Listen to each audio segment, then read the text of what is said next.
कयूम अंसारी साहब को याद करने के लिए आप लोग यहाँ पर पहुंचे।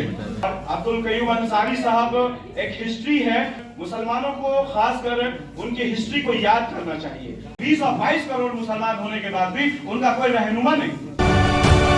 नमस्कार, आप देख रहे हैं तीसरा पक्ष न्यूज नेटवर्क। भारतीय स्वतंत्रता सेनानी, आज़ादी के दीवाने स्वर्गीय अब्दुल कयूम अंसारी जी का पुण्यतिथि का आयोजन 18 जनवरी को उर्दू एकेडमी पटना के खजांची रोड में मदरसा बोर्ड के चेयरमैन सलीम परवेज के नेतृत्व में किया गया, जिसमें बहुत सारे लोग इस समारोह में शामिल हुए। तो आगे सुनिए इस पुण्यतिथि के अवसर पर उपस्थित अधिकारीगण अपने संबोधन के दौरान क्या बोले, आगे सुनिए। और इंतजार यहाँ बैठे हुए लोगों को मैं उनका शुक्रगुजार हूँ कि आप आज यहाँ पे यौमे वफात पे अब्दुल कयूम अंसारी साहब को याद करने के लिए आप लोग यहाँ पर पहुंचे। और अब्दुल कयूम अंसारी साहब एक हिस्ट्री है और मुसलमानों को खासकर उनकी हिस्ट्री को याद करना चाहिए। और याद हम लोग नहीं कर रहे हैं, इसी वजह से आज इंटायर हिंदुस्तान परेशान है। इसलिए कि अपने पुरखों को भूल जाना और उनकी कुर्बानियों को भूल जाना, ये सबसे बड़ी गलती है।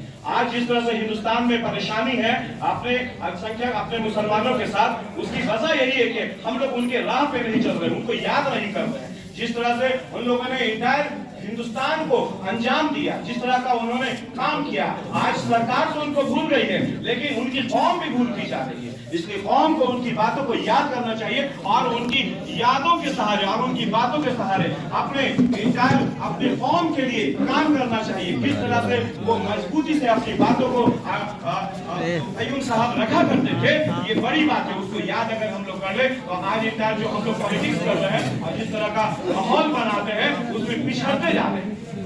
आप देख लीजिए कि जिस तरह से हिंदुस्तान में आप पंजाबियों का जिस तरह से परसेंटेज है, आज पंजाब के एक मिनिस्टर ने एक एग्जांपल दिया कि मैं 1 करोड़ और 2 करोड़ हूं तो आज मेरी सरकार है और इंटायर हिंदुस्तान पे मेरा एक माहौल बनता है। लेकिन यहाँ पे 20 और 22 करोड़ मुसलमान होने के बाद भी उनका कोई रहनुमा नहीं।